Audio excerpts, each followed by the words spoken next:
Cek cek, oke. Assalamualaikum warahmatullahi wabarakatuh. Halo sobat dunia, balik lagi di channel kesayangan kalian semua, channel Dalam Dunia. Oke guys, di video kali ini kita akan membahas sebuah alur cerita dari film Ninja Shadow. Film ini dirilis pada tahun 2009 yang disutradarai oleh Isaac Florenti dan diperankan oleh Scott Adkins, Mika Hiji, dan masih banyak lagi pemeran lainnya. Film ini menceritakan tentang seorang pria yang mengemban tugas dari sang guru untuk menjaga dojo dan sebuah peti yang berisi Yoroibitsu atau peralatan ninja. Namun karena hal itu, dia pun harus dikejar-kejar dan ingin dibunuh. Seperti apa kisahnya? Tonton terus videonya.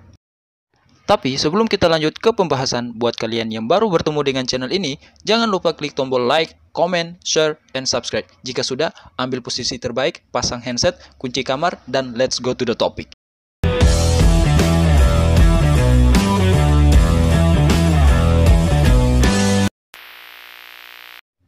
Di awal film, kita akan diperlihatkan sebuah dojo yang sedang melakukan latihan, dan di sini terlihat pemeran utama kita, yaitu Casey.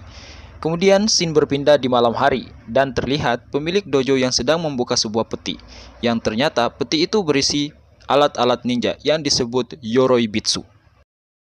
Keesokan harinya, terlihat pemilik dojo atau sang guru mengumpulkan semua orang kemudian memilih siapa yang akan meneruskan dojo ini dan menyerahkan tanggung jawab untuk menjaga Yoroibitsu. Dan sang guru pun memutuskan untuk memilih Casey sebagai penerus dojo dan menjaga Yoroibitsu. Keputusan itu membuat Masazuka menjadi cemburu karena gurunya tidak memilih dirinya. Kemudian saat berlatih, sang guru memerintahkan Casey dan Masazuka untuk berlatih tanding. Dan saat bertarung, Masazuka dengan brutalnya menyerang Casey dan tidak mengontrol emosinya. Alhasil, membuat dirinya harus dikeluarkan dari dojo tersebut karena sudah melanggar aturan dojo. Kemudian, scene beralih di kota New York dan terlihat sebuah kelompok yang sedang melakukan pidato pengangkatan anggota baru. Kita sebut saja kelompok iblis.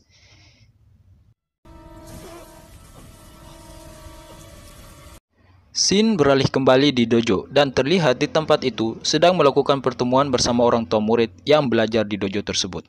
Dan tiba-tiba datang Masazuka yang berkata ingin mengambil Yoroibitsu dan mengambil alih dojo tersebut.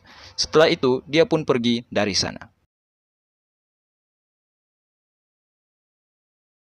Saat malam tiba, sang guru memanggil Casey, Namiko, dan dua orang teman mereka untuk berkumpul. Sang guru memberikan tugas kepada mereka berempat untuk membawa pergi Yoroibitsu ke Amerika dan kemudian menyembunyikannya di sana. Akhirnya mereka pun bersiap-siap untuk berangkat ke Amerika membawa Yoroibitsu tersebut. Kemudian saat malam tiba, terlihat Masazuka yang berada di dojo. Dia pun membantai satu persatu orang di dojo tersebut. Sampai pada akhirnya dia pun bertarung bersama gurunya. Namun sang guru terkena jarum yang beracun. Dan saat Masazuka menanyakan di mana Yoroibitsu tersebut, sang guru tidak ingin memberitahu di mana letaknya. Dan tiba-tiba, saat Masazuka sedang mencari di mana Yoroibitsu tersebut disimpan, tidak sengaja dia mendengar telepon yang berbunyi dan ternyata itu dari Namiko yang sedang menelpon ayahnya. Akibatnya Masazuka pun mengetahui keberadaan mereka berempat. Kemudian, dia pun menelpon pemimpin dari kelompok iblis untuk mengerahkan anak buahnya menangkap Casey dan Namiko. Scene berpindah pada Casey yang baru pulang dalam mencari orang tuanya. Setelah dia masuk, tak lama anak buah dari kelompok iblis datang dan akhirnya aksi baku hantam pun terjadi. Setelah lolos dari anak buahnya, Casey dan Namiko pun mencari penginapan untuk menginap dan bersembunyi di sana. Keesokan harinya, Casey terbangun dan melihat Namiko sudah tidak ada di dalam kamar. Namun ternyata Namiko hanya sedang membeli sarapan. Tanpa mereka ketahui, sang pemilik kedai kopi itu adalah salah satu anak buah dari kelompok iblis tersebut. Kemudian, pemilik kedai menelpon teman-temannya dan seketika aksi tembak dan baku hantam pun terjadi.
Setelah mereka berhasil mengalahkan anak buah dari kelompok iblis tersebut, mereka berdua pun ditangkap dan dibawa ke kantor polisi atas tuduhan pembunuhan.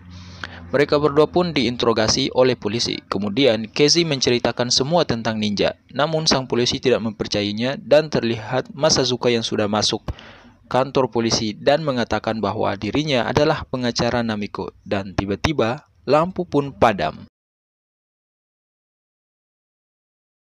Akhirnya, aksi baku hantam pun terjadi, namun semua polisi berhasil dihabisi oleh Masazuka. Kemudian, Masazuka menangkap Namiko dan menjadikannya sandera agar Casey mau menyerahkan Yoroibitsu. Akhirnya, Casey pun berhadapan dengan Masazuka di atas atap gedung. Namun, Casey harus kalah dan Namiko pun dibawa oleh Masazuka.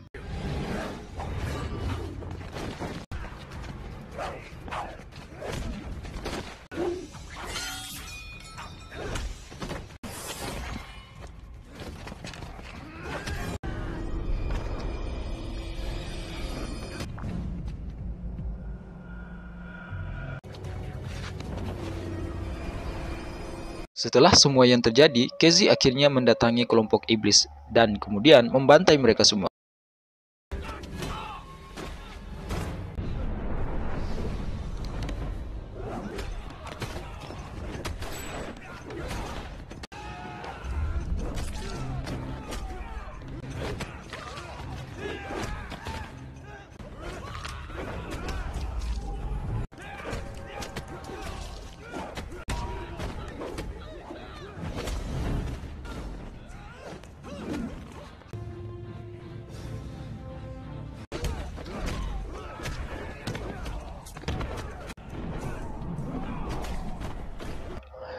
Kemudian menangkap pemimpin dari kelompok tersebut dan menyuruhnya untuk menelpon Masazuka. Setelah Casey berbicara dengan Masazuka, Casey pun meminta ke Masazuka untuk melepaskan Namiko. Namun, Masazuka menolaknya. Dia akan melepaskan Namiko apabila Casey menyerahkan Yoroibitsu tersebut. Akhirnya, Casey membuat janji untuk bertemu di tempat konstruksi jam 3 malam. Kemudian, scene berpindah ke sebuah universitas, tempat di mana Yoroibitsu itu disimpan.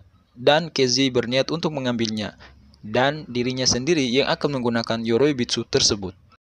Waktu pun tiba. Saat Casey dan Masazuka bertemu, Casey bersembunyi sambil berteriak untuk lepaskan Namiko dan ambil peti yang kau inginkan.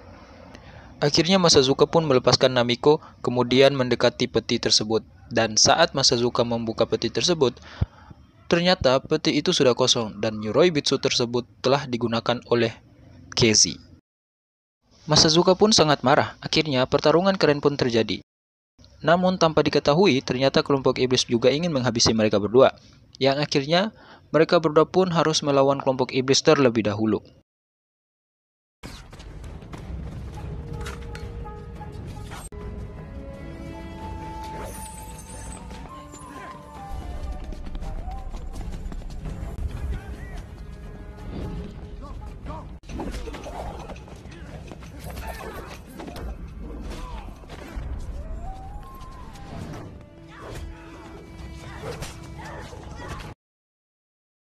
Setelah selesai melawan kelompok iblis, akhirnya Casey dan Masazuka pun bertarung. Kemudian Namiko mencoba untuk memanah Masazuka, namun dia terkena jarum dari Masazuka yang membuatnya pun terjatuh.